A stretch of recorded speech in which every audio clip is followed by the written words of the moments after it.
right center. That ball is gone into Monument Park. What's going on, everybody, and welcome to the 15th episode of the Monument Park podcast. I'm Cole Weintraub. That's Luke Profaci, and a lot has happened since the last time we spoke. The New York Yankees are a completely different team. We're here to talk about it. My playoff hopes still pretty damn low, but you know, it is what it is. Luke, how are you feeling about it? It wasn't what I expected the deadline to be. I mean, some things were we knew it was going to happen as it was happening with the Gallo trade. But the Rizzo, I mean, we'll get into that, but it came out of nowhere. And it's good to see some lefty presences in the lineup, and hopefully it's the spark we need to turn it around. I mean, hey, I might not be in love with the moves, but me and the Yankees have something in common. We both want to win. And that's all that matters. At least we have a franchise. We like the franchise that goes out and is committed to winning, because there are teams out there that don't do anything about winning. They won't make moves. They won't do anything. Everyone's unhappy. The players are unhappy. The fans are unhappy. And I mean, that's the worst combination. So at least Brian Cashman stuck to his word, was buyers at the deadline. Whether or not we gave up too much, we'll talk about it. But I think he did a pretty good job at bringing in what we needed in a sense, but maybe not what I thought we needed. Yeah. But hey, I'm not playing GM. He's the GM, and you know, he's got 20 plus years under his belt, so I'm not going to question him. Yeah, so for sure. It was a lot of the Rizzo one confused me a little bit more than the Gallo one. The Gallo one, you can kind of see where they're coming from with the extra year of control and the lefty bat and the great defense. But Rizzo being just a total rental in the position that we're in right now kind of threw me off guard. I wasn't expecting him to go that route, especially with Luke Voigt on the roster, who we did. I'm surprised he didn't get traded. I think I tweeted him a farewell for my personal account that I have to go back and delete now. Yeah. But yeah, I mean, it was a surprising turn of events, and it seemed like kind of an impulsive move. But I mean, we saw him yesterday wearing a Yankee uniform, and I enjoyed it. So that's pretty much all there is to say about that. Yep, very good point. I mean, I don't know his future on the team. I really have zero idea what they're gonna do, how they're gonna roll it out. I have a good idea, but I don't know if it's really gonna stick. We'll also talk about that later as the episode goes on. We'll go with the first trade. I don't believe we talked about this in the last episode. It may have happened the next day. I believe it happened the next day. Yeah. We acquired Clay Holmes, right-handed pitcher from the Pittsburgh Pirates, for Diego Castillo, middle infielder, and also Hoyt Park, who spent time in the middle infield, and played a little in the outfield. He was called up, actually. I think he had one at-bat, and he grounded out, and that was his Yankee on the first pitch. Yep. On the first pitch. So, you know, this was a deal that, you know, you and I were reading it initially, and we weren't feeling very good about it. Clay Holmes, just from the naked eye, you know, does not look very good at all. But let's be real. I think you told me that you read something that neither players were going to be on the 40-man. We were going to lose them next season. So, I mean, we're just trying to get value where value's at. But like I said, from the naked eye, 45 strikeouts in 43 innings is what it is. But, I mean, the walks are terrible.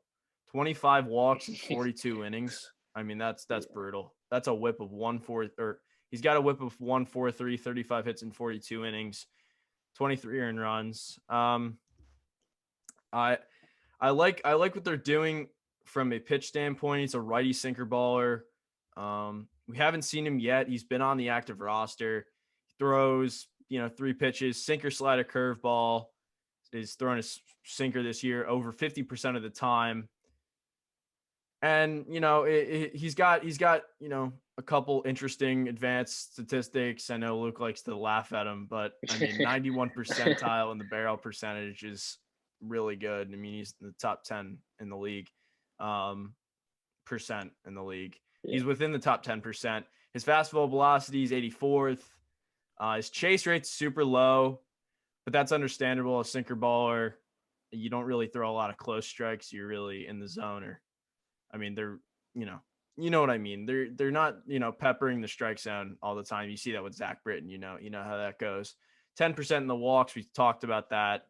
I mean, there's expected batting average that he's high in. There's expected slugging that he's high in. I'm not too knowledgeable on it, but I mean, it looks good. 6'5", 245-pound righty. It is what it is, right? I mean, we didn't really give up all that much. I know you're a big Hoyt Park fan. I know a lot of people are big Hoyt Park fans, but he had no spot on the team. I don't know when Hoyt Park was going to see some time, so better get some value while we're here, and I think we did. Yeah, no, for sure. It was two guys that weren't gonna have a future with the team, and it just kind of was one of those things where we wanted to get some while we could, like you said earlier. But I mean, the second trade with Gallo and Joey Rodriguez, we gave up a couple guys that we definitely have a major league future, but obviously the return is way different. We got Joey Gallo, who's having a career year, like your dad likes to say, even though he's only hitting like 210. But we gave up pitcher Glenn Otto, and then infielders Ezekiel Duran, infielder Josh Smith, and infielder Trevor Palmer. Yeah. And in the midseason, top 30, Duran would have been our number 6 prospect, and Smith would have been our number 8 prospect, which is a lot of upside. But at the same time, we have Glaber under control for a long time. We have Volpe coming up. We have DJ under contract. We have a lot of infielders. We don't have a lot of spots for more infielders. So it was smart to go get some needs like we did in a outfielder and a left-handed relief pitcher. Yeah, about Gallo. I mean, it was kind of the chalk trade acquisition. We've been hearing about it for a while. Big lefty, can seemingly play all 3 outfield positions, has really good defensive stats, just an all-around great defender, which isn't something we're used to. But I mean, other than that, I don't know. I feel like we talked about this a lot before. It's just another lefty bat in the middle of the lineup to divide up all our big righties. But the problems still stay the same with the strikeouts and low average and everything. But his on-base percentage is high. It's hovering around 380, I believe. And then he leads the league in walks. So that's another thing that I noticed. Yeah. Bring something new to the table. Yeah. I mean, is it really new to the table, or do we already have 2 other Joey Gallos on the team? It is what it is. I like to bring in my philosophy is completely different. I'm all about small ball, getting guys that put the ball in play. I mean, I've preached it on like 3 different episodes. I've talked about potential trades that we can make that hint at my philosophy, maybe 5 or 6 different episodes. So, I mean, it's kind of obvious here. Joey Gallo's got a 377 on base percentage this year, 336 career. So really, is it that sustainable, or is he just at the peak right now? He's got 25 homers. I mean, we haven't had a, big left-handed hitter in a while. So that's all right. But I guess what the Yankees think is that Joey Gallo has 50 homer power at Yankee Stadium. When they started playing at Globe Life, I believe that's the name of their new ballpark, the right field wall was not hitter friendly whatsoever. There's a cutout out there. Joey Gallo's flown out in that cutout at least 3 or 4 times this season. Yeah. So he's obviously in a much better environment when you're talking about a stadium. I'm not sure how he's going to, play in New York. But, I mean, you figure that some of his pop-ups are just going to go out. And hopefully there are runners on base. And that's another thing. We needed guys that get on base, because you're supposed to, in my eyes, get guys that get on base, and then you fill the middle of the order with power hitters so that those guys come up with runners on. Joey Gallo, on the other hand, does not really hit well with runners on. He's hitting 200 this season with runners in scoring position. It may have gone lower. After yesterday's game, not sure if he came up in that situation, but who knows? Here's how I see it. Joey Gallo. If you think about World Series teams through the years, World Series teams don't have these kind of 200 strikeout all or nothing kind of guys. I'll use the 2015 Royals as an example. 2014, 2015 Royals. You had guys like Moustakas, Hosmer, Perez, Infante, Ben Zobrist. I mean, all these guys are scrappy players. Some of them have power, some don't, some get on base. The Yankees have rolled out the same roster for the last almost 3 years, and they finally made a change. But did they really make a change? Did they really make a change to the all or nothing power, to the lack of runners on with the power hitters at the plate? No, they really didn't. They didn't. They added Anthony Rizzo, who we'll get to next. But besides that, they haven't. And they have DJ LeMahieu, who's not playing very good this year. He's playing all right, and I'm not concerned with him. But they don't have too many guys that get on base. You look at their on base percentages, they're not all pretty. So sure, I want this Joey Gallo move to work more than anyone. I really do. But I don't know if it fits us. Maybe it fits the San Diego Padres, who have a bunch of guys that get on base. I thought they were going to get him. I thought really they were gonna did. get him And I too. mean, it was kind of you saw where Cashman is coming from, targeting Gallo because he's lefty and gets on base a lot. But the process of either walking, striking out, or hitting a home run, that's plagued our lineup for years now. Just adding another one of those, even though he is lefty and it's a different look and he works counts and all that. Same with Rizzo. They both work counts really well. Rizzo's a very good 2-strike hitter. Gallo's more of a all or nothing. But with both of them, it didn't fix things. It just made them more diverse in looks. It wasn't really result diversifying as much as just the looks. I mean, they put a dress on a pig. Yeah, like it's still exactly. That's where I was getting at. Yeah. It's like it's a good different feel, but at the end it's probably going to be similar results. Hey, I mean, we get him for another year. It is what it is. We'll have Joey Gallo. I hope the best for him. He plays a good defense. He's versatile in the outfield. He has been getting on base a lot, but this isn't Little League. Walks aren't as good as hits. So not at all. That's kind of where I was hitting. If I said that Joey Gallo didn't get on base, he's been getting on base this year, but he doesn't hit his way on base all the time. He's not hitting his way on base. I mean, he leads the league in walks. What do you mean? Does lead the league in walks, and I'm not going to fault him for that because if he leads the league in walks, he leads the league in walks. He's good at it. Jolie Rodriguez, another sinker baller lefty. I guess that was a trend here. Yeah, he's controllable till 2027, which is I think very late. Maybe 2026. One of those. It's a long time. He's 29. I saw that he played out of the States, I believe. For a little bit. Like I'm talking, I think he played in Japan. Okay. So maybe that's where because he started with the Philly. Yeah, he played for the Chunichi Dragons in the Nippon Professional Baseball League, the NPB. So he started with the Phillies, and I believe took a break, came back, and career 5.05 ERA. He was pretty good last season in 12 2/3. I mean, saw a small sample. 2.13 ERA, 17 Ks. Pretty good. Low WHIP, but in 26 games in 2017, which was the year that he pitched before 2020, he had a 6.33 ERA in 26 innings. So also not very appealing this year. 5.93 ERA in 31 games. I mean, I guess the Rangers really had nobody else because they're running him out there. 30 strikeouts, 27 1/3.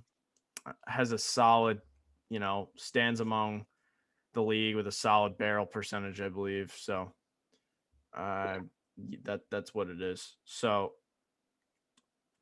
hey, why not? We were supposed to get a left-handed reliever named John King, but that fell through because of his medicals.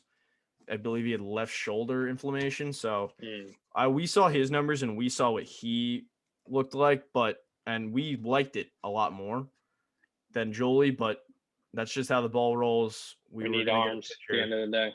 Yeah. Especially after giving up Sessa and Wilson, even though Wilson wasn't much.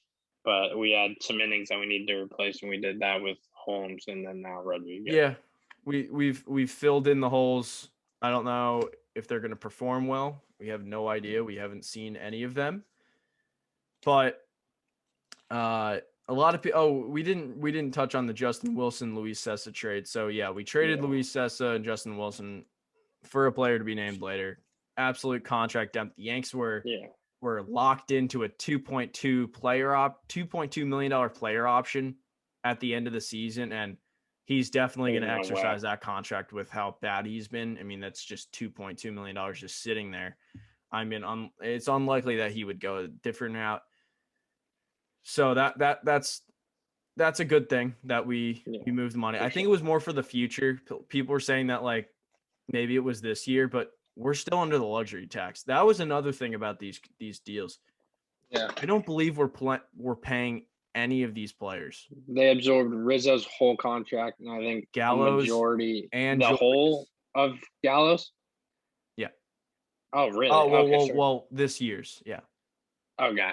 Next year, I believe it starts at a $6 million arbitration, and he can increase or decrease. He'll probably no, but yeah, for this year for the luxury tax, I mean, we're not paying a dime, and we got a couple impact players and then some depth pieces too. So with that, in terms of that staying under the tax, we did a really good job.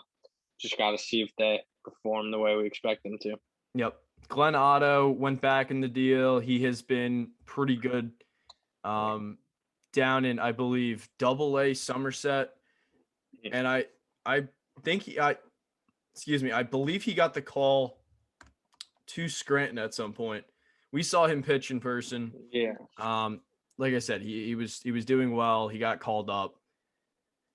I want to say he was in the 20s of our prospects. Let me just confirm. He was rising quick though. He was having kind of a breakout year. He was number 28. We capitalized. Yeah, but I think is that midseason? I think if we looked up his midseason. No, that wasn't midseason. Midseason hasn't come out yet. But I think we're capitalizing on a breakout year from him. Yeah, 115 strikeouts and 75 2/3 innings from him this year. 102 WHIP, 3.33 ERA in his 12 starts, 13 games. I mean, once again, we capitalized on a breakout season from it and not so appealing prospect. And we did the same thing later on. Ezekiel Duran, he's been pretty good this year. Second baseman, we can move him. Not the biggest loss. Like this was the deal. Like we didn't lose all that much. We really didn't. Yeah, exactly. And it was in positions where we're kind of locked up too. So it doesn't. What were we gonna do? And I was upset. I was upset at the deal initially, and we saw that maybe Clark Schmidt was in the deal. I know Mark Federico had stuck with the Clark Schmidt was in the deal the whole time, and that didn't happen. So that was a few kind of moment. Like, good thing we didn't give up Clark Schmidt because that's our number 2 prospect. Josh Smith is playing shortstop at Hudson Valley, and he had moved Anthony Volpe over to second base. And the other night, Volpe ended the game with an absolute absurd diving play. Crazy. So I'm glad. I don't quote me on this. I'm not sure if Smith had been playing shortstop and moving Volpe over to second base the entire season. I'm just glad that Volpe has a shot or has the floor, as one may say, at shortstop there. So he can just develop as a shortstop because that's what we want him to be. Good defensively from what I've seen. We gave up Trevor Hauver. I believe he went to Arizona State. Drafted him in 2019. Another guy that's been having a good season. Super young. I mean, we drafted him in 2019, so he's in the lower part of our farm system. But yeah, another middle infielder, so it's not too big of a deal. So if I had to rate the trade, I'll probably give it a B minus. I don't know. It's just because it's the fit knocks down the grade. Hey, if I loved it and this was the return, if Joey Gallo was a low strikeout guy, you could bet on it that I was saying A, but B minus. B minus Exactly. better than a C, but B minus. Yeah, no, I agree. I agree with her on that. And I'm a little less sure how to grade the Rizzo one because we gave up our outfield, 2 top 10 prospects, Kevin Alcantara and Alexander Viciano, who were both top 10. And I know we're getting his whole salary picked up, but he's a rental in a year that normal teams wouldn't necessarily bet on a rental. Like earlier, we were talking about Lance Berkman in 2010. That was a little different because we were in a pennant race and we knew we were going to be back in the playoffs and we had another shot. And this is worth 3.5 games out of a second wild card where we would have to play in to even get in. So it didn't really make a lot of sense to me, if I'm being honest. They have to see him. It makes me wonder what they're going to do with the future landscape of the infield because Glaber's at short. That's been a discussion all year, all last year. And it was the talks of moving Voit and then sliding everyone over and signing a shortstop. And then now you add Rizzo for 2 top 10 prospects. And it makes you wonder if they see Glaber as a shortstop or if they see him as a second baseman and something else is happening that we don't know about. It confused me. It didn't really clear anything up, especially with Voit staying. We have so many bodies now. It's good for depth, but we always have injuries. But in the grand scheme of things, I don't really see where this is heading. Yeah, so here's how I look at it. The Yankees don't want to miss the playoffs, and they don't want to be embarrassed. So they're going to do what they can, and they're going to bring in what they think is necessary to do that. That's the commitment that I was talking about earlier.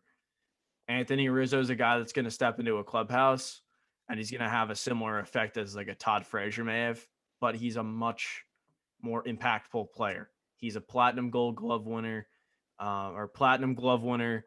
He's a multiple-time All-Star. He's seen the postseason like more than anyone has. He played through 7 World Series games and hit over 300, I believe.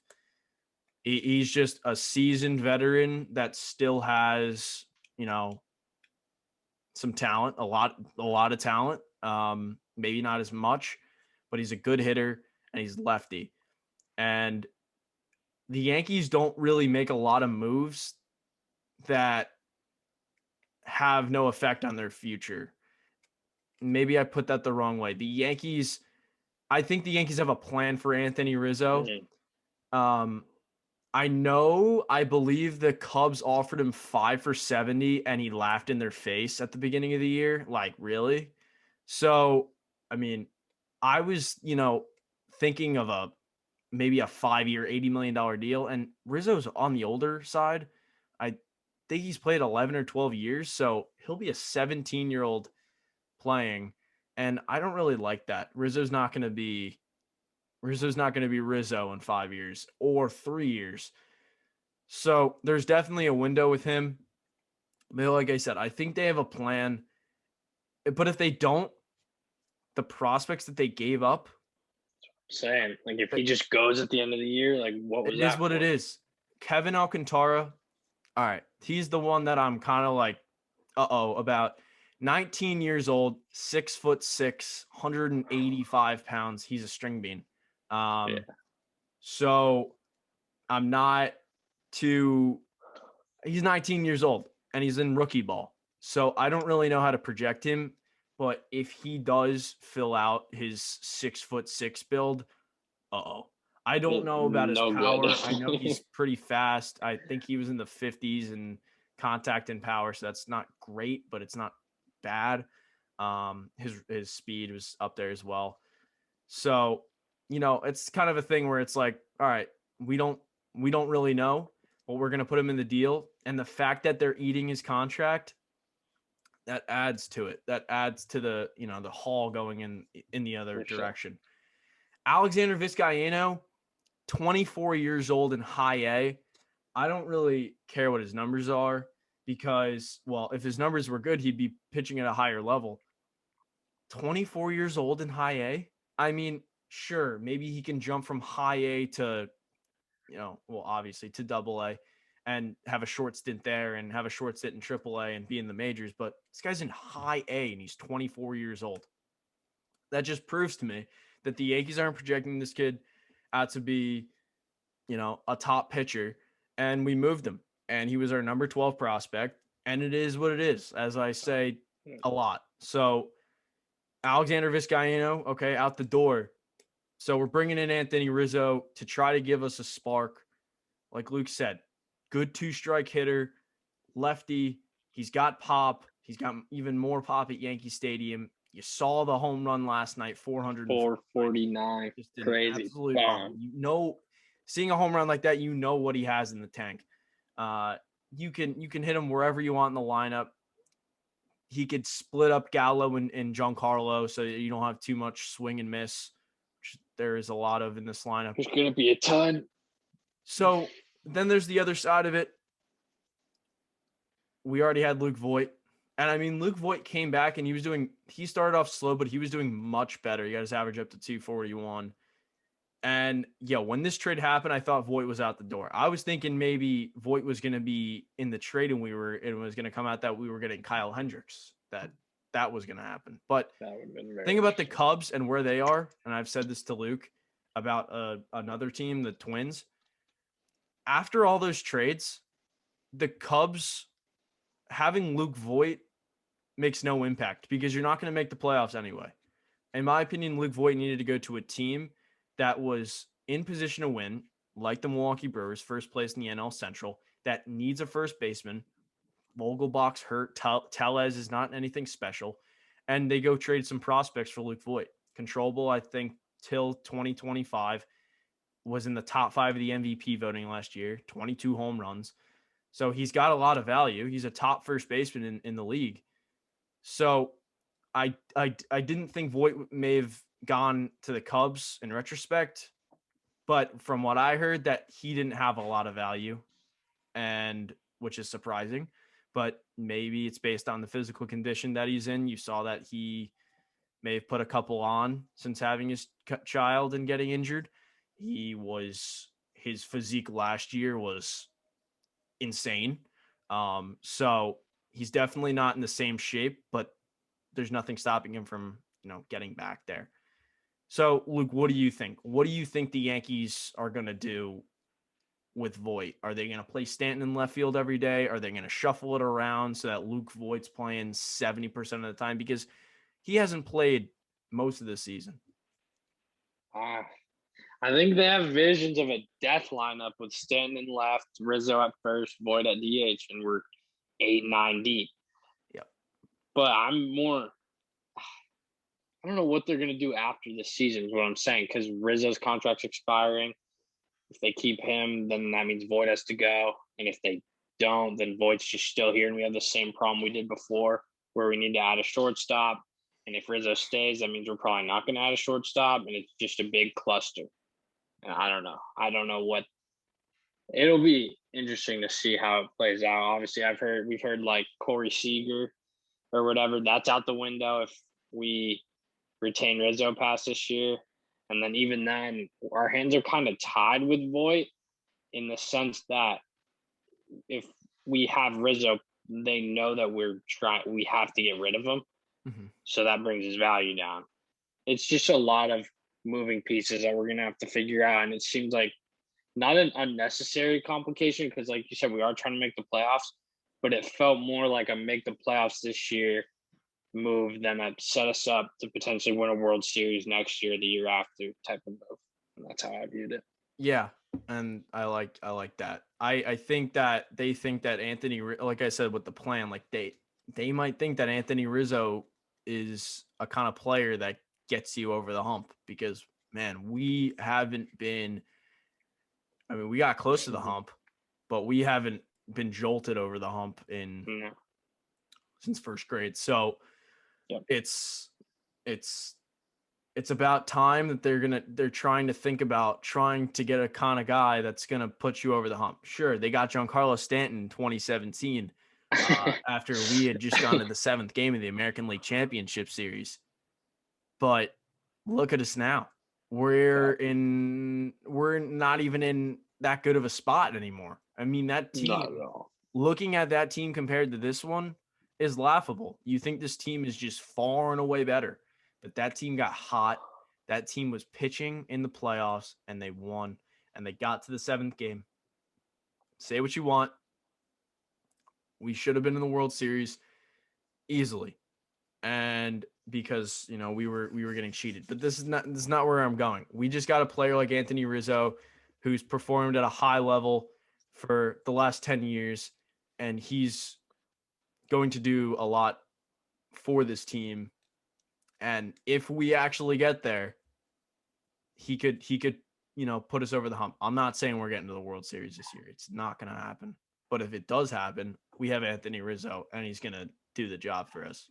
So, yeah. Another thing I saw on the MLB Network, I'm not going to get up and do my, little stupid thing. And I don't really like watching MLB Network all that often. But Harold Reynolds was talking about Anthony Rizzo and Joey Gallo. I think Anthony Rizzo in 2012 had his career high in strikeouts. I believe it was 126. Anthony Rizzo was far back from the plate. Let me confirm. I'm sorry. He crowds it now. That's where you're going. He's all over that plate. 127 strikeouts in 2013, excuse me. So after that, Anthony Rizzo was far away from the plate, and Anthony Rizzo was getting peppered on the outside corner. And guys were fooling him just with that pitch. Anthony Rizzo gets closer to the plate and becomes one of the best hitters. He makes them come inside. He makes them throw him inside fastballs, and he's got lightning fast hands. Not Clint Frazier hands, because he's got the fastest hands I've ever seen. But Anthony Rizzo on inside pitches is a beast, because all he's got to do is just react. Anthony Rizzo on pitches outside, Anthony Rizzo can pull a pitch up and away on the corner, maybe not the corner, but close to the corner, and hit it 449 feet. You saw it last night. He's so far up against the plate, you can't really pitch to him. And I know he's hitting 250 this year, and you can clearly pitch to him, and he's getting a hit 1 out of 4 times, but he's hard to pitch to because he's so close. So then they looked at Joey Gallo. Joey Gallo, he's far away from the plate. He's got an big open stance. So does Rizzo. But Joey Gallo gets peppered on the outside corner. And what's Joey Gallo's biggest issue? That's the swing and miss. So Joey Gallo, I don't know if Rizzo can teach him a little something. Maybe Rizzo's going to stay on this hot streak that he had in Chicago, and Gallo's going to continue this brutal stretch since the home run derby that I hope ends very soon. And he's going to look to Rizzo as a veteran. One of the reasons why we got Anthony Rizzo. And Rizzo is going to teach him a little something about what he did to cut down on his strikeouts, because Joey Gallo strikes out way too much. If Joey Gallo can shorten up his swing, and I know it's hard when you're 6'5", but if he can shorten up his swing and cover all of the strike zone, he's going to be insane, because he's so strong, and he's lefty, and he plays in Yankee Stadium. He could hit 30 home runs next year and hit 260 and strike out 150 times, and I would be dancing, because he didn't strike out 200 times. So, that excites me. I don't know. I want to see Joey Gallo change as a hitter. I want to see him cut down on the strikeouts, because he didn't have the right approach originally in Texas. So maybe this Anthony Rizzo deal, I don't want to keep going on it, but this Anthony Rizzo deal, I'll give it a grade. I'll go B+ to A+. This grade can fluctuate. It's a B+ floor, but an A+, because Anthony Rizzo could, like I said, get us to the promised land if everyone wants to go there. What about you? What do you think? Overall grade. It's just hard to. It is. I would say right now like a B, Yeah. But I mean, if they re-sign him to maybe a shorter, higher AAV deal, because now we're under the luxury tax, so the penalty resets. So maybe they go out and spend a little yearly, and we keep him for the run in the next 2 or 3 years, and he makes a big difference on our team and clubhouse, I would say that would push us up to an A plus, like you're talking about. But I mean, if he just does what he does and then leaves after the year, even though he was a really good clubhouse presence, and even if we do make the wild card or maybe even the ALDS at the end of the day, that's not. It just doesn't feel like we're enough to add a piece like that and win a championship. So if he leaves, then it seems kind of pointless to me. But everything you said about him is right. It's not like it's wrong. I just don't know how we might need more than this year with him for him to exercise the full potential of the deal is what I'm right. trying to If say. we had expectations like we did going into the 2018 season and we added an Anthony Rizzo at the deadline, pre-Luke Voigt, then maybe it's just an A from the beginning from the jump, exactly. Because Anthony Rizzo is going to get you there, you would think. And Anthony Rizzo, I believe, is like a low 200 hitter in the playoffs.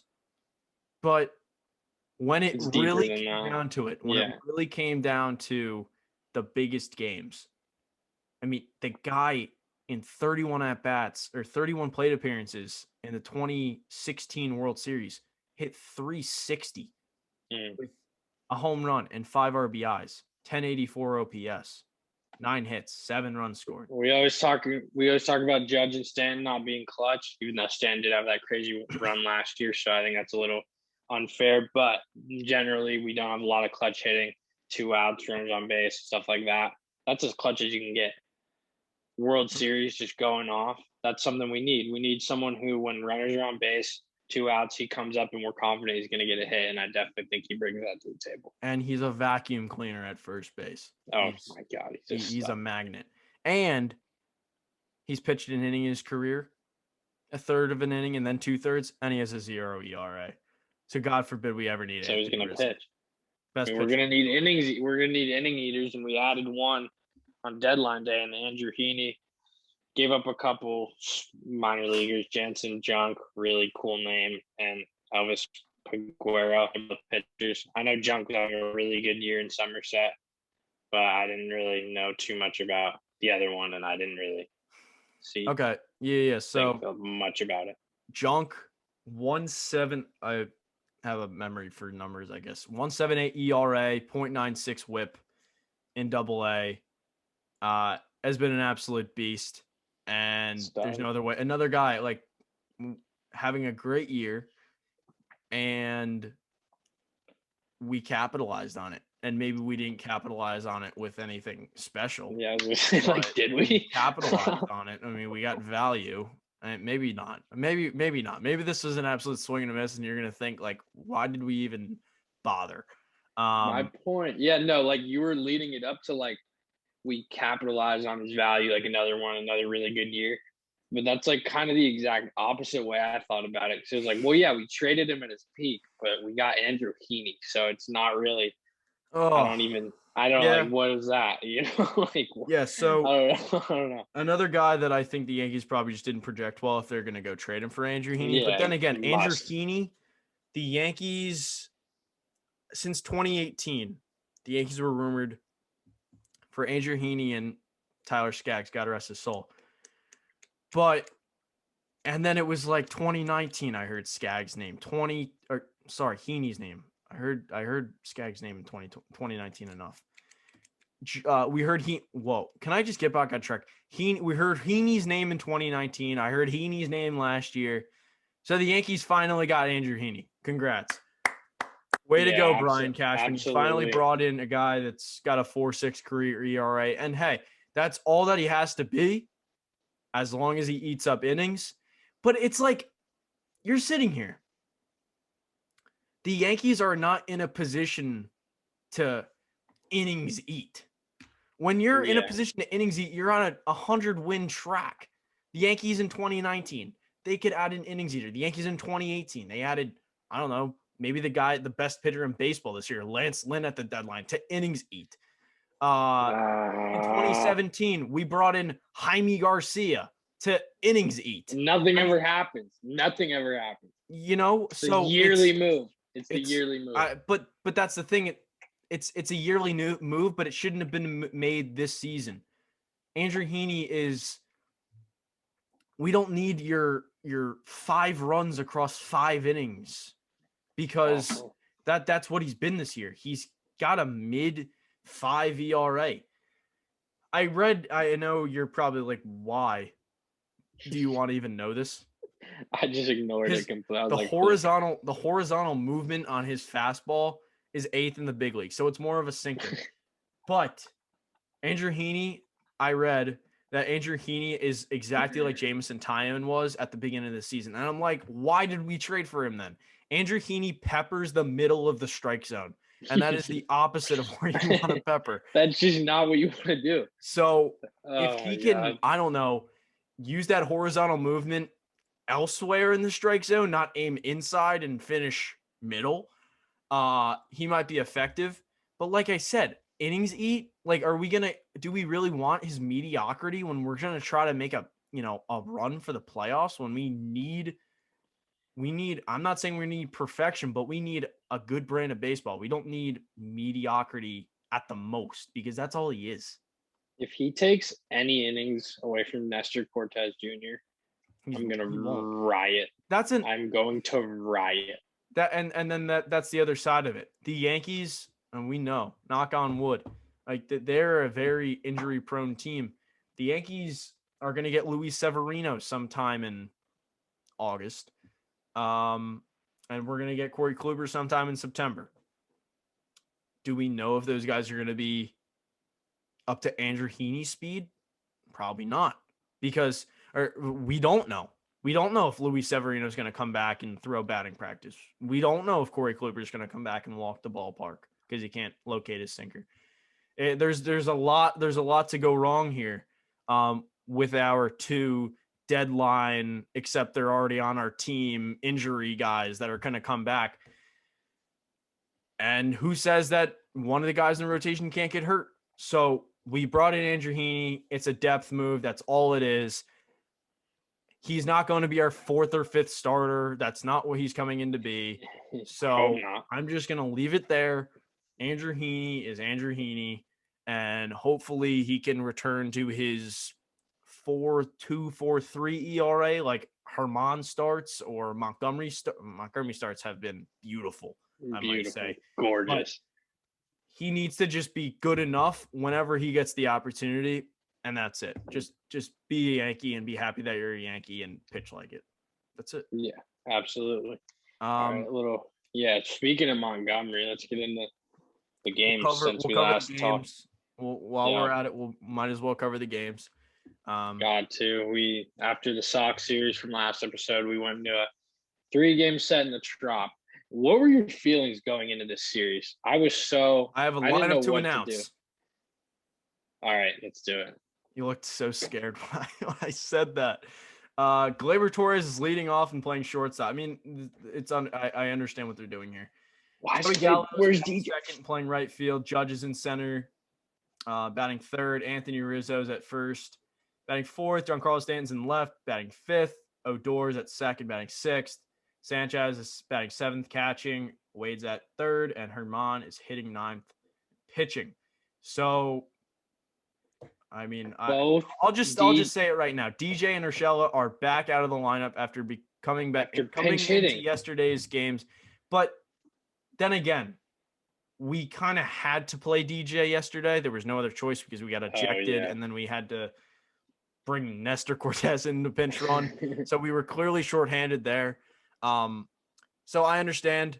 I mean, giving Gio another day, giving DJ another day, we're playing the Marlins. We should be able to beat the Marlins with whoever we put out there. Chris Gittins could be playing first base. We should still beat the Marlins. Could not be playing first base. So I don't want to see that man. This is a must sweep. But take game 1 of the Rays series away.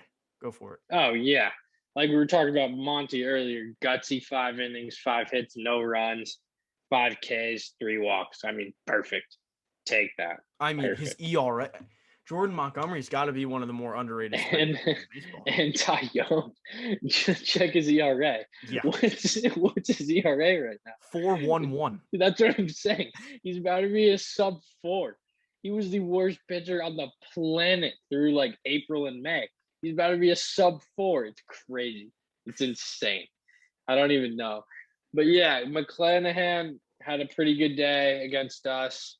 We ran into a little bit of trouble in the 5th.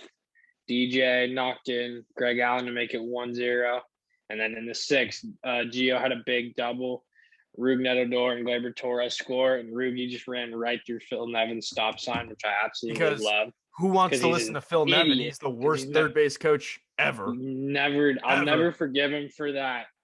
When he sent Andujar on Renfroe. Yeah, Andujar on Renfroe. Exactly. That's what I was thinking of. And I think he sent in the home Boston series, he sent Odor first to third on Renfroe on hose. He has a hose. I don't know what he's got the best arm in baseball. Hose. I don't know what to say about it. But yeah, we're up 3-0 because of Rougned Odor not listening to his coach, which is nice. And then Chad comes in the 6th, and he doesn't really look right still. Let up a 2-run homer to Brandon Lau. Mm-hmm. I don't know. What are you going to do? 3-2. We still had the lead. It just could have been a lot better. He just can be a lot better. But after that, we had Loizaga come in, throw a scoreless 7th. And then Britton came in and had a heart attack of an inning. And got out of it with a huge double play to keep it. Oh, wait. Yeah, keep it 4-3. But before that, Lamar DFA'd, rest in peace. Marvelous. Had a huge solo shot. I love how he hits a home run. He's running around the bases with his hand up like this. You remember when Luke Voigt would do the hammer where he would run around the bases? Ryan Lamar loves being a Yankee. He's gonna run around the bases like he just hit a postseason homer. Yeah. Sucks, but it was a big insurance run because Britton kind of fell apart in the bottom of the inning, but got out of it with a Mike Zunino double play, which was absolutely I know a couple people that called for the double play, and for the first time this year, they got the double play. Exactly. It just sometimes things just happen the way they need to happen. And then Chapman comes in throwing gas, first 2 at bats, or a breeze, loses the 3rd one. Nelson Cruz comes up, gets him to 2 strikes. Little 85-mile-an-hour slider, game over. Huge. I was very excited. It was just a sigh of relief more than anything because we had to win that game.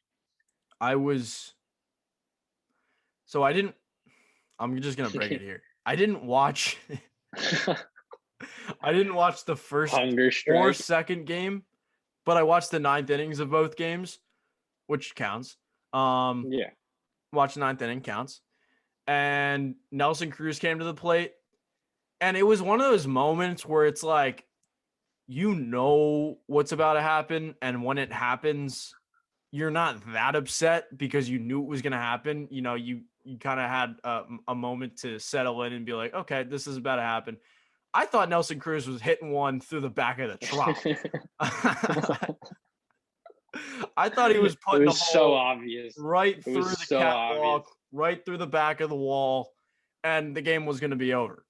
But it didn't happen, and that made the win just better, even though it didn't. Yeah, exactly. Okay. No, I agree with that for sure.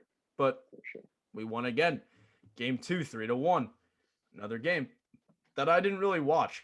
All I know is I spazzed out at the end because it was, crazy. Pop up. Insane. This was during the Joey Gallo rumor, the same game. Yeah. Start out Cortez with a first scoreless 3 innings, gives up a Brandon Lau double.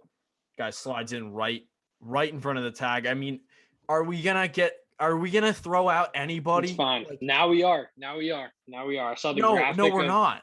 Listen, I saw the graphic. I saw the graphic, Stanton, Judge, and Gallo, where it's red light, green light, yellow light, and they're just straight red. That was very nice to see. I mean, I'm running on Stanton, in my opinion. Well, yeah, because he can't move. It's different. Well, it's not that he can't move. It's just that he hasn't moved since game 1 of the American League Championship Series 2 years ago. And he fell apart. Yeah, don't get me started with Mike playing in that series. It makes me bad. But, yeah. And I saw Judge was 49th out of 253 qualifiers. And I was like, why is he so low? But then I realized that nobody runs on him anymore. And he just kind of just lobs it back in. He just does this like lollygag, like hose from like the warning Mhm. track. So that's what it is. DJ hit a sack fly. Didn't we have second and third, nobody out? Didn't Greg Allen hit a double that set up Mhm. second and third? We Scored 1 run. scored one, off a DJ sack fly. Yep. So that tied it up at 1. I mean, it's like going in. Yeah, I because actually had Judge pinch hit and struck out. right. Yeah, that's what happened. Judge was scratched, and dude, that was I saw so that Joey weird. Gallo was coming, and I said, Mid. I swear, if Aaron Judge is going to Texas for Joey Gallo, It was just such a weird day with all the rumors, and then Judge just gets taken out did of we the ever lineup. find out what that was? They literally just said medical reasons. Either wasn't it like a test? I think he took a test and it was like negative or something. I think he had to take a test, but like I was why didn't reading he get that on. before? Well, he just came back from COVID, and I was reading something that it was like that related. I don't know. I don't know. Yeah. What are you gonna do? What are you gonna do? But yeah, he pinch hit in the bottom of the fifth or top of the fifth, and he's the greatest struck pinch out. hitter of all time. He's like Kirk Gibson every time he comes up there.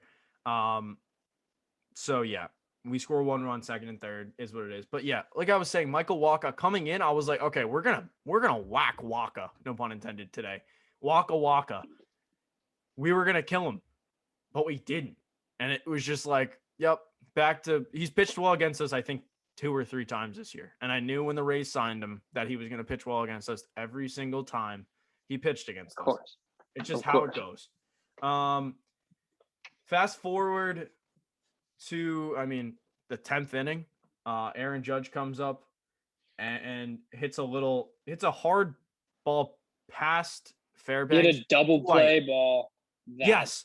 Got through when he hit it, I was like, oh my. And I like kind of looked away and I looked up and I was like, what just happened? Got through. If it was on grass, that's a double play. Oh, it's an easy double play. But no question. Thank God the Trop has turf because Wander Franco gets by him, just whizzes right by him. I'm not going to talk. Pete Fairbanks leaves the game with an injury. I mean, he got injured. Sorry to hear it. But I don't like that guy. That guy's got eyes like this. And he's always like talking smack. No. He's a psycho. No. You're a psychopath. No. So, we take the lead. And then then we get a wild pitch because we have like the most we've got to have the most wild pitch runs this year. Ever. It's just always. So I believe we make it 3-1, and you're like happy. You're like, all right, let's just keep tacking on more runs. We're just gonna keep scoring runs here, right? No. DJ grounds out, and Torres hits a unassisted. There was a double play in the 9th inning. There was a double play. Tyler Wade got caught leaning off second base, and they hit a line drive back to the second base, and he was on second base, and he gets doubled off. Another out on the base path. Double plays. 2 unassisted double. It's just only the Yankees. Only the Yankees. We also have like 4 triple plays this year, so you can't. Turned 4 triple plays, 2 immaculate innings. 3, but that's what I'm saying. Everyone's healthy.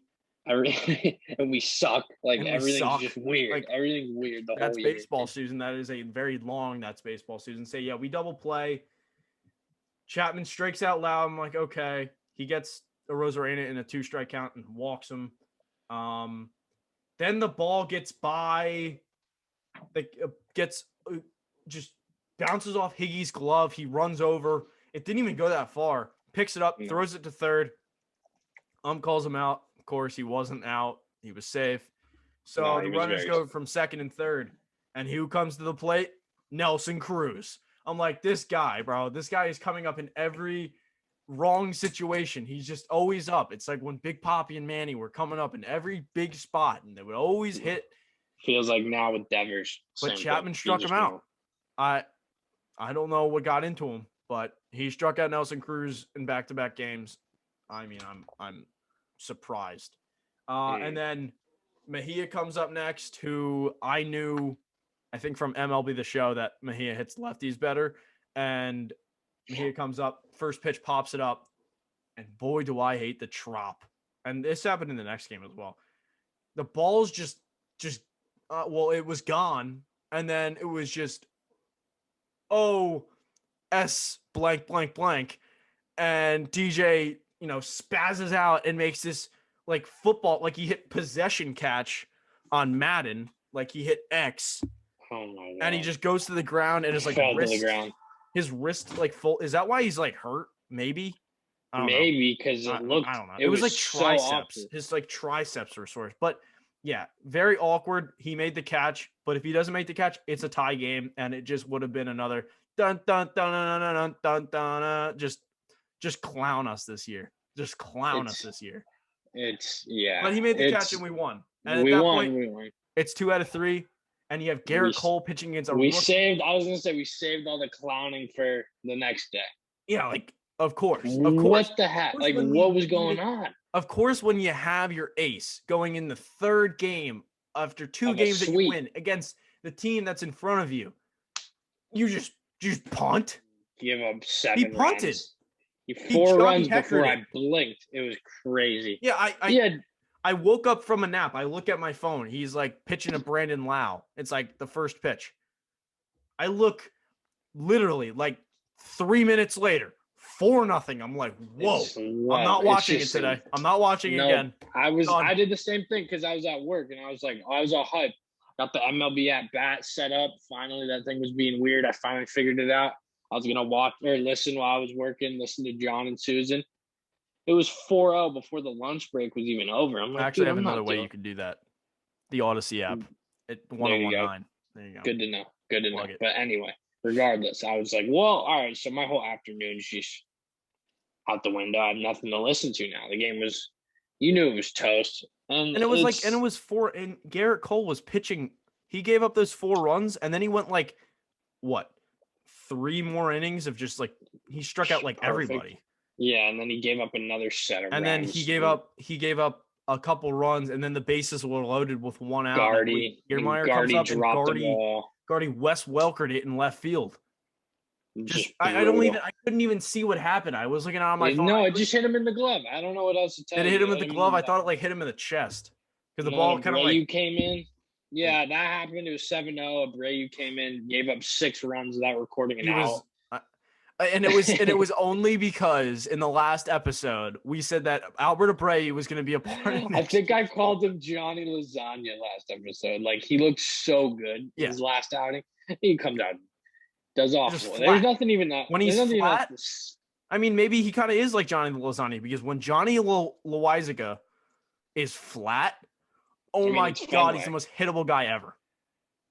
And it doesn't happen all that often. No, let's hope same when it does. Because you would think a guy like Loizaga, I'm not even going to speak anything to existence, but I'm just going to do it anyway. I'm not speaking into existence, not going to win. You would think that a guy like Loizaga would just walk the ballpark because he's throwing 100 miles an hour and it's 2-seam and it's dancing. Moving. It just dances everywhere. But he's either like money or he goes in and he rolls out the L screen slowly and he's like, here you go. Brutal. And it just goes, phew. When Boston had like 8 straight hits. That's enough with that game. They won. Nothing left to say. Nothing. Yeah. Just clown. Here we go. Whatever. Game 1. Here comes Tyone. 5 2/3. 5 hits, 5 Ks, 2 walks, no earned runs. My guy, J-Mo. My guy, favorite player on the team, Jameson Tyone. Love him. I mean, you were defending him for so long, and it used to bug me. But I mean, I defended him for more than just baseball. To be fair, I didn't really see this. And then you tried stopping me when I was praising him, and I praised him anyway. No, we got to stop. No, we do have to stop because we keep praising. It worked twice actually. He's had 2 straight starts. One more good start, and we're in a land that I never thought would see the sun with Jameson Tyone, so we're just going to leave it alone. But yeah, Rizzo and Gallo's debut, no DJ, no Gio, kind of annoying, but it was. You were not happy. You wanted to see all of them in the same lineup, and so I want to see the death lineup because I was like, the first time that full team plays at Yankee Stadium, where it's DJ, Gallo, Judge, Rizzo, Stanton, Gary, Glaber, Gio, something, and then Voit, those four in some order. That's going to be the most insane 1 through 9 just on paper you've ever seen. We'll hopefully see it on August 17th. 2 times. Hopefully back to back. Is it the 17th or the 14th? I don't know. One of them. Doubleheader Red Sox. Two But losses I mean, that's what I'm anyway. saying. No, but the thing is, that's what I'm saying, though, is Bucky Dent. That's what I'm saying, though. It's like the first game that team plays all together, we're going to win like 13-1. And then the next, like, someone's going to get hurt. Someone's going to suck. Rizzo's going to stop hitting with 2 strikes. He's going to back up off the plate because Joey Gallo I kind of like had zoned out for a minute. What are you saying? I'm just saying it's going to happen once and never again. So I want to appreciate it while we still can. Well, yeah, we're playing the Orioles in our first game back at home. So it's going to be, of course, we're going to, we're probably going to have the best series of the year. That's what I'm saying. And then, I don't know. No, but that's what I'm saying. That lineup, crazy good things are going to happen for like a week. And then everything's going to fall apart. Okay. And I want to see it. You're the one telling me that I can't praise Jameson Tynan yet. You're trying to say to me that we're going to have like a great week and then we're just going to fall apart. All right. Enough is enough. That's foreshadowing. I'm giving you a little sight into the future. It sounds like you want this to happen. Oh, yeah. I want this to happen. All right. Let's move on. Game 1. Dio. Okay. No, but the bats were dead in this game too, to be honest. Oh my God, we had like 3 hits until like the 6th inning. Like, oh, we got Joey Gallo, we got Anthony, we got 3 hits until the 7th inning. Like nothing's different. Rizzo did have a multi-hit game, only one on the team with a dress and a walk. He had a great game. He had a bomb. Great game. It was 1-0. Was absolutely crushed. It was 1-0. Tyone and Loazica were disgusting. And then Rugi tacks it on in the top of the 8th. What about the Glaber play to save a run? Oh. He's like sliding across the ground and he somehow pushes enough on the ball to get it to that moment. One of these. That moment was when he got chucked. Yeah, that was a terrible call. Whatever. I'm glad he got tossed. I'm glad he showed some anger. But that was the play when I saw that. I was like, oh my God. They might actually keep him at shortstop. Yeah. And I was like, oh my God. We have 2 first basemen now. Nowhere to put him. Oh my God. Oh my goodness. But I just don't. I mean, we have 3 if we count DJ because he can play first too. But I just don't know what we're gonna do. But I mean, it's good to see. Love to see Glaber playing good. Yep. Yeah, this game was boring though. A lot of good pitching. Britton came in, let up a run, but got out like it was like an RBI double play. So it was low. I'm just trying to like imagine. He made a pitch. I don't know. I'm just trying to imagine Britton out of our bullpen next year at this point. Like, yeah, that money's gonna makes so much money, but then you got to think who's taking that money. Like, you got to bank on him just pitching really well. But then if he pitches really well till the end of the year, you're not going to want to get rid of him. Same thing with Chapman. It's a recency bias. Do they both have like player options, or is it like they're locked in? But it's like you want one of them off the books. You're gonna get Kluber off the books. I'm sure you're gonna get a couple others off the books. So maybe not. Maybe not. I don't know. I can't think of it. We need that. We need to clear some money off because we're gonna need pitching next year. Next year's insane. Like next year we need pitching. Let's call this the last segment. I want to talk about our rotation next year because let's just talk about next year in general because I have a lot to say too. Actually, Garrett Cole's our 1, obviously. This is without Kluber. Garrett Cole, Severino, Montgomery, Herman, Tyone. With all 3s or 4s. Exactly. With the likes of behind them, Garcia, Schmidt, King, Cortez. The thing is, we missed out on Jose Barrios. His price was outrageous. Insane. That trade was insane. Oh my goodness. So I don't know. I don't like it. I'd love it if we were like a 2-starter away from having a we're very 2-starter away from getting there. But then you think you don't want. See, I was throwing around names that we could possibly trade for, like a Tristan McKenzie or a Zach Plesac, but those guys aren't established. Like Max Scherzer's established, Clayton Kershaw's established, but I don't think any of those guys want to come to the Bronx. Like I really don't. Max Scherzer, Clayton Kershaw. Those guys are both free agents. Maybe Kershaw. Maybe Kershaw, but you got it. Not Scherzer. Scherzer said no to both the Yankees. Scherzer made it clear he didn't want to be a Yankee. He's not deadline. Better yet, come here in free agency. He wants his family to hang out west, and I don't blame him. But I don't know. You want an established number 2, but those don't really exist. Maybe if you do some hard thinking, you could maybe Kevin Gausman re-sign Kluber. No, Kevin Gausman might be off. fleecing everybody, and he's falling off. Stink next year. So blew up yesterday. I think. I don't think he pitched that good.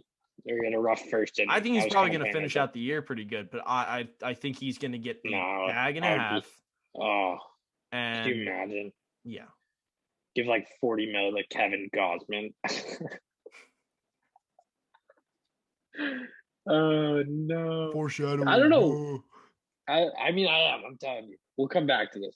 No, but we have that to worry about, and then next year we have to worry about Judge, Sanchez, Gallo, all pending free agents. I see. That's the thing. I don't know. It's like, can you really go bring in a Corey Seager? That's what I'm saying. I don't know what we're gonna do. Even the number 2, Anthony Rizzo. Not in the. If we do that, go out and get a number 2 pitcher. No, you can't do any of these things. It's a wait and see kind of thing. It's like Anthony Rizzo. It's a wait and see kind of thing. It's all just wait and see. We can, out of those, who I said, Judge, Sanchez, Gallo, we could pick 2 and then have to build everything else different. Yep. Is what I'm thinking about that. So when you already have, you can't handcuff yourself any further by overspending on a Kevin Gausman or whatever, like another pitcher, when you have that to worry about. But we also need a pitcher to round out the rotation. So I don't know. It's very, like you said, it's a wait and see. Wait and see. All right. Well, Yanks play at 7 tonight. Herman on 6, the bump. actually. 6. Whoa. Okay. That's not good. I don't like that. Oh no, Herman versus Trevor Rogers tonight. 2.37 ERA on Rogers this year. We didn't even hit Zach Thompson well. I knew we weren't hitting him well last night. Nah, he was gross. Was that changeup nasty? No, I have Rogers on fantasy. He's been going a little downhill recently. I'm a little. I wouldn't say confident. Herman's going up. It's on a downward trend a little bit, in my opinion. I don't know. All right. Well, Herman Rogers tonight. Montgomery 6-10. To be determined tomorrow, 1:00.